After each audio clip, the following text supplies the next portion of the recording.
Hello, it's Sabrina from SQ Active, helping you stay active and pain-free. And today I wanted to talk about gardening, just because the weather is going to be brilliant this week, or so they say.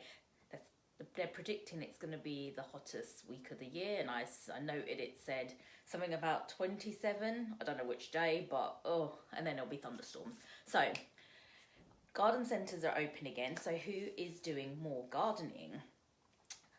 What I've noticed is people often complain about their knees and their back when they're gardening. So how can you start to avoid these aches and pains occurring, particularly at this point in time because you haven't got access to physios and osteopaths, chiropractors, massage therapists? You really want to avoid developing any aches and muscular pains and strains. So strains and sprains, that's basically when you pull a muscle or you pull a tendon or ligament, you strain yourself. You don't want to do any of that at the moment. You don't want to do it ever, but at the moment particularly not, because you don't want to trip to A&E. So what can you do to avoid it? Okay, so if you're going out gardening and it's not something you do regularly, I would suggest you actually perform some sort of warm-up before you start digging around or moving heavy items, just so that your muscles are a bit more warmed up and ready for what you're about to do. So because a lot of people feel tension in their lower back, and that's where they will find they've got issues, I would probably warm up with just doing some hip rotations. And I don't know if you just heard that massive click. So this is the kind of thing that happens. As soon as you start moving, your body may start to click and clunk, which is fine. It might just be that things are settling. You're moving things around that might have just stiffened into different positions before. So now you're just getting them moving again. So you can get some nice movements going in your hips. And then the key one is being able to engage your core. So people underestimate how important having core strength and stability from this area is.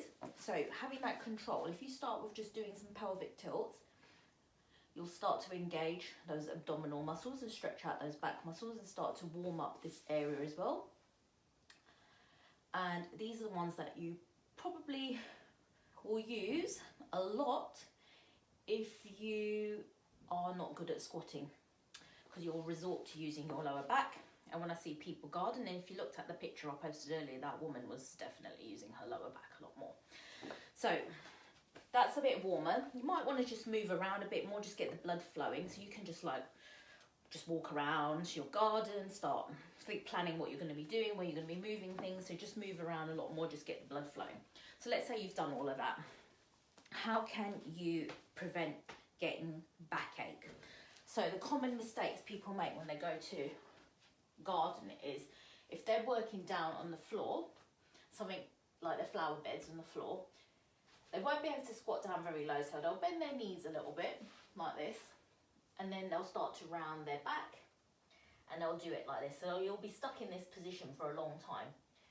If not, you might come down a little bit lower, and you're still a little bit bending your knees, and you're still rounding that back. The whole back is rounded. You might even kneel and round your back whilst you're doing whatever it is you're doing down on the ground.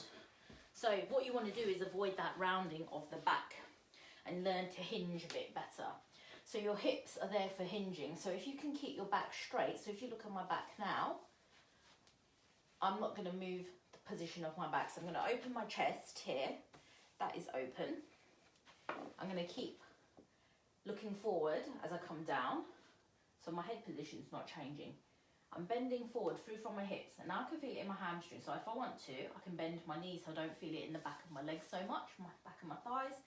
I can bend forward, and I can come quite low just through hinging through my hips and be able to do what I need to do on the ground with my back still in that neutral position. So now there's no strain here because my butt is taking the pressure off my back. So all the weight is in my bum when I hinge forward here, and in the hamstrings, the back of my leg. But if I bend my knees, then it's more into a squat position, and I can come down. So if you can squat low, this is going to be your best bet. If you can squat low by bending your knees, you might want to take them a bit wider than hip width apart. and then drop down in the middle. So again, you're keeping your back straight. So notice how my back is not rounding forward, and I'm just dropping down in between my hips, and then I can scooch down here and still do what I need to do. But I don't think many people can get into this position unless you work out regularly or you do yoga. So your other alternative is when you are on your knees. So let's say you've got one of those kneeling pads, so that protects your knees, and then you can kneel down. So once you're kneeling down, again, you're hinging from the hips, so your back stays straight. Your bum comes out, so your bum comes towards your heels, and your back stays long, and you can still do what you need to do without rounding forward.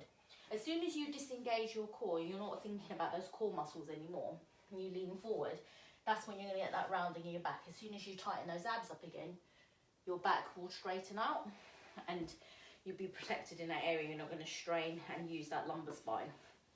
An alternative to kneeling, half kneel. So you can go into one knee down, one knee up, and again, you want to keep that straight back. So you lean forward, but you don't round forward. So you engage your abs, and then lean forward and do what you need to do there. So your back is protected the whole time. You are not straining and putting pressure into your lumbar spine. The key here now is how do you get up. So once you're in your kneeling position, other people I have found, even including clients, is they struggle to stand up. So you start grabbing around looking for things to help you get up. But if you're in this kneeling position with one foot forward, this is when you need good lower body strength. So this is something that you should be maintaining anyway.